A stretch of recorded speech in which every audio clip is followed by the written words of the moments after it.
Comment faire pour avoir plus de sérénité et d'impact dans ses prises de parole? Comment faire pour délivrer 100% de ses messages? C'est ce qu'on va voir dans cette vidéo et je voudrais t'expliquer une approche que j'appelle l'approche EC3 et qui permet de travailler sur les causes racines, sur les causes profondes de la peur. Donc tu vas comprendre dans cette vidéo pourquoi tu as peur de prendre la parole, qu'est-ce qui déclenche cette peur et comment ressentir autre chose, beaucoup plus de sérénité, de plaisir pour avoir derrière des résultats différents. Peut-être actuellement d'ailleurs, ressens-tu dans tes résultats, tu as du mal à délivrer 100% de tes messages, peut-être n'en délivres-tu que 10%. Il y a énormément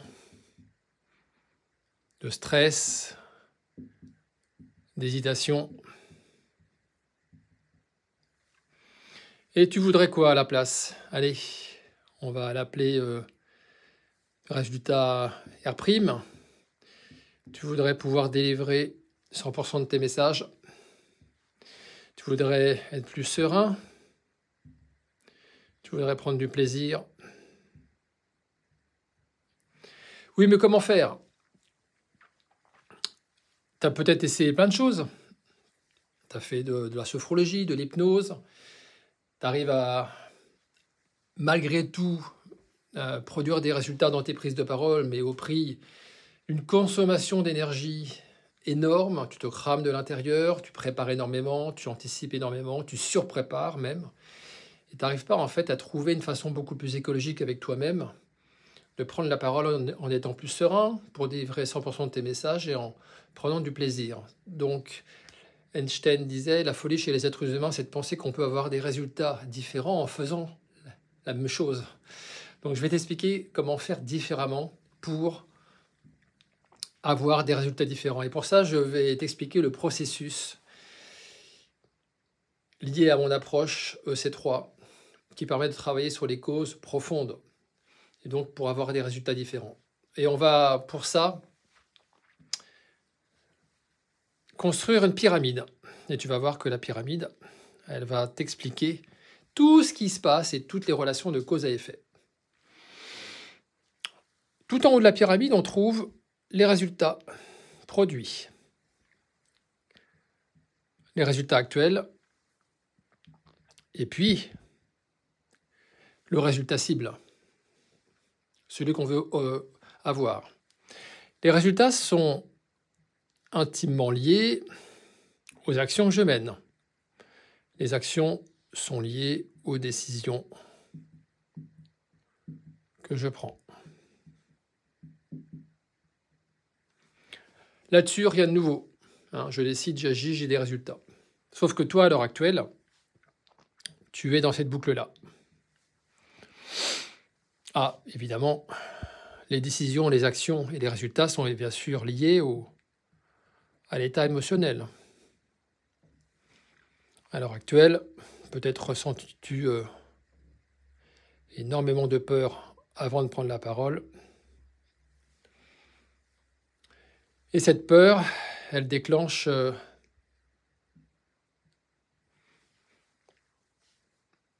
tout le reste.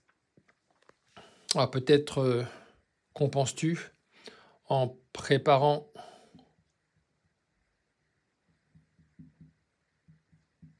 énormément, en essayant de maîtriser ton sujet, plus évidemment respiration, gestion du stress, etc. Peut-être quelques techniques d'art oratoire, travailler sur la posture, sur la gestuelle. Mais tout ça, on reste dans le domaine ce que j'appelle du faire, pour avoir.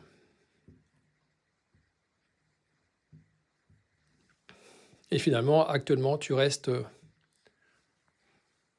à ce niveau-là. Tu n'en sors pas.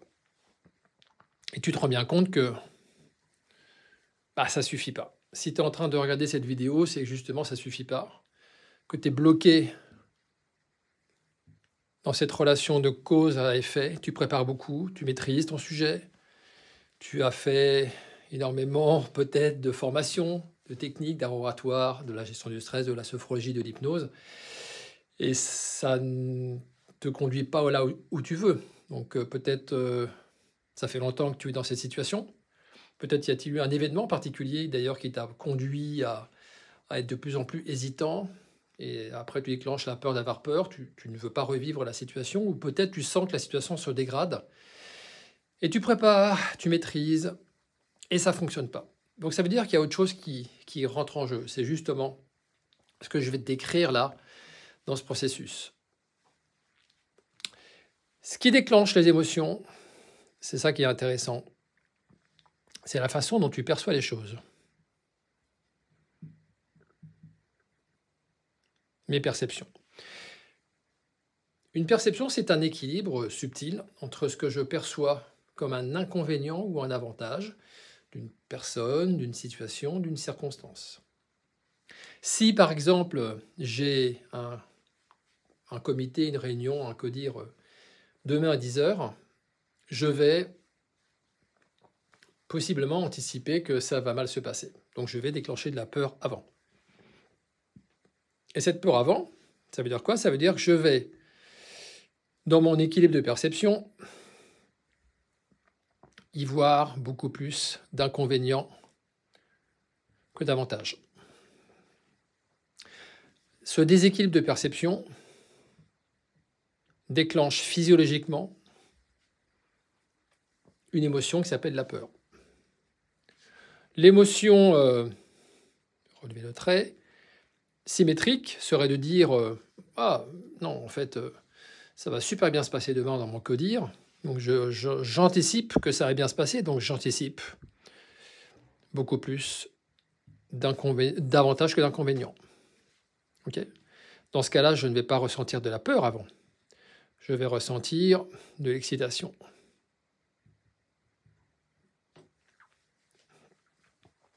Donc, mon état de perception déclenche mes émotions. Là, on commence à rentrer dans ce que j'appelle le socle.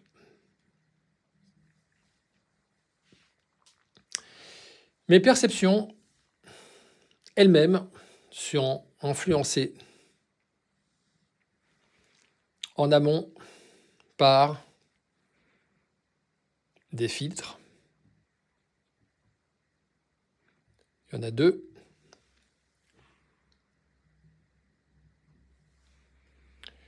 Premier filtre, c'est mon système de valeurs. Et deuxième filtre, c'est mon système de croyances.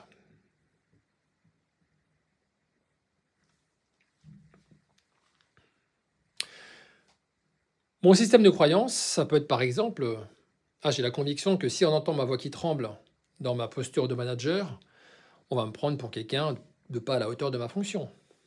On va me prendre pour quelqu'un qui ne doit pas occuper un poste de manager parce qu'il n'est pas censé avoir la voix qui tremble. Il est censé être fluide, serein.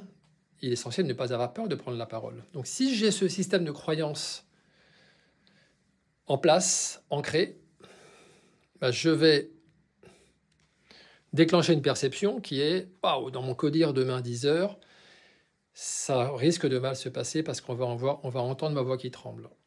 On va voir mon stress. » Et je ne veux pas qu'on voit mon stress parce que ça n'est pas conforme à ma fonction. Je vais être dans une logique d'autosurveillance en permanence.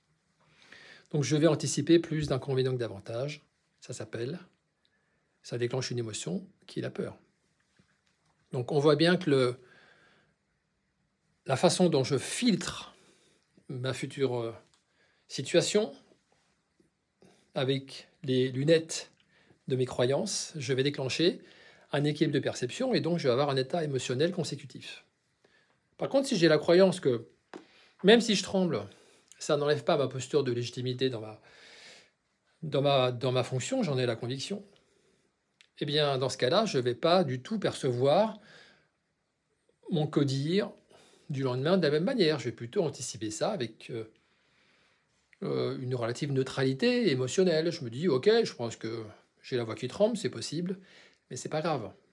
Donc je vais en tout cas ressentir beaucoup moins de peur et je peux possiblement ressentir de l'excitation. En tout cas, l'excitation, l'envie, ça va justement être déclenché par mon autre filtre qui est mon système de valeurs. Mon système de valeurs, ça me définit le sens que je donne à la situation. C'est mon pourquoi. Ça définit quelles sont mes priorités. Si je vois que c'est bon pour moi, si ça fait du sens pour moi, ça va me donner un niveau d'envie.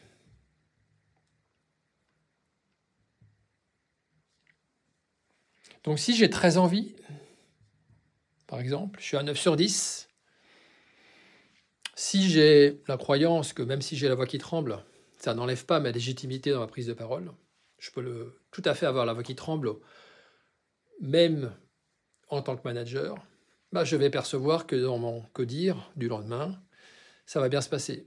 En plus, je connais mon sujet. Donc on voit bien la relation de cause à effet entre la façon dont je filtre mon environnement. J'ai un pourquoi qui est très fort. J'ai une croyance que c'est OK. Je peux avoir peur et ça n'enlève pas ma compétence et ma légitimité dans ma fonction. Je vais percevoir que l'avenir ne sera pas fait d'un cauchemar, mais au contraire de trucs sympas à vivre. Donc je vais percevoir que ça sera plutôt plaisant et donc je ne vais pas anticiper en avance avec autant de peur que si au contraire je me dis que je ne dois pas trembler parce que sinon on va voir, ça va se voir et je ne veux pas qu'on voit ma voix qui tremble, je ne veux pas qu'on entende ma voix qui tremble. Ajouter au fait que je ne comprends pas pourquoi je le fais, j'ai pas envie de le faire, j'ai un niveau d'envie entre 2 à 2 sur 10. Si je cumule les deux, je vais percevoir plus d'inconvénients que d'avantages dans ma future réunion et je vais anticiper avec énormément de peur. Et donc, j'aurai en amont une capacité à décider et agir. J'aurai en tout cas des résultats qui sont ceux que tu as peut-être actuellement. Alors que si j'ai envie, si j'ai un pourquoi qui est très fort, si j'ai un système de croyance qui me dit que c'est pas grave, si on voit mon stress, je vais percevoir que ça va bien se passer. Donc, je vais percevoir plus d'avantages que d'inconvénients dans une situation future. Ça va déclencher quelque chose qui est proche de l'excitation. Et donc, forcément, relation de cause à effet, j'aurai des résultats différents. Je vais pouvoir délivrer avec beaucoup plus de sérénité 100% de mes messages en prenant du plaisir. Tout ça venant puiser sa source dans l'identité que je me suis forgé, le rôle que j'incarne. Si par exemple, j'incarne quelque chose qui me correspond, ce que j'appelle moi le costume sur mesure. Par exemple, je sais pas, si je suis chef d'orchestre. Voilà, c'est l'identité que j'incarne. Quand j'incarne ce rôle de chef d'orchestre, ça me permet de déclencher une croyance qui pourrait être je n'ai pas à être l'expert qui doit répondre absolument à toutes les questions. En plus de ça, ça me permet de me connecter à mes priorités, à mes valeurs, qui est de diffuser, qui est de mettre en avant mes équipes, diffuser des informations, mettre en avant mes équipes, être capable en tout cas d'avoir une posture de recul. Ça me convient bien, ça nourrit mes priorités. Et donc du coup, j'ai un état émotionnel qui n'est pas de la peur, mais qui est plutôt de l'excitation par exemple. Et donc je vais avoir des résultats R'. Par contre, si j'endosse le costume d'expert, mais peut-être que ce costume d'expert, c'est pas celui qui me convient. Il me met la pression parce que j'ai la croyance qu'en tant qu'expert, je dois savoir répondre à toutes les questions. Et donc ça me donne la perception que si on entend ma voix trembler, je ne vais pas pouvoir assumer mon rôle d'expert. L'expert, il est là pour être à l'aise, il est là pour être impactant. Je veux être impactant, je veux être inspirant en tant qu'expert, Mais si j'ai la croyance que si je ne sais pas répondre à une question, on va me prendre pour quelqu'un qui n'est pas expert, ça va me faire anticiper quelque chose où je vais anticiper plus d'inconvénients que d'avantages, ça va me déclencher de la peur. Vous voyez, toute cette relation de cause à effet entre l'identité que je me forge, la façon dont je filtre mon environnement, la façon dont je perçois mon environnement, et donc à la fin, tout le système derrière. Donc, l'enjeu, c'est que pour avoir des résultats différents, certes, il faut faire, il faut maîtriser son sujet, il faut préparer, mais ce n'est pas suffisant. Il faut travailler au niveau de ce socle que je résume avec le mot « être ». Avant d'avoir, il faut faire, avant de faire, il faut être. Si vous ne faites pas évoluer tout ce schéma en dessous, ici, si vous ne faites pas évoluer ça, les mêmes causes produiront toujours les mêmes effets. Et vous aurez toujours les mêmes résultats. Donc, il y a un travail à faire sur les perceptions. Donc, il y a un travail à faire sur votre système de valeurs. Donc, il y a un travail à faire sur votre système de croyances. Et il y a un travail à faire pour être en capacité, derrière, d'incarner le rôle qui vous convient. Nous, cette approche, ça s'appelle l'approche EC3, EC, ECCC, émotion, connaissance, croyance, confiance. Ça touche les émotions, ça touche la connaissance de soi, ça touche mon système de croyance, ça touche ensuite derrière ma capacité à avoir confiance dans qui je suis. Confiance en soi, ce que j'appelle la confiance en soi inconditionnelle. Et inconditionnelle, c'est-à-dire non conditionnée par les événements. Je sais qui je suis et je n'ai pas besoin de prouver ma valeur au travers de la prise de parole. Elle est inconditionnelle.